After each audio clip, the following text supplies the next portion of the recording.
Alam nyo, may Diyos talaga nag-i-exist eh. I'm going to give you the pieces of evidence why God exists.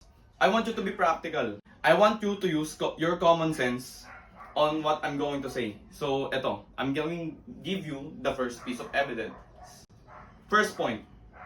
The order and design of the universe demands an intelligent mind.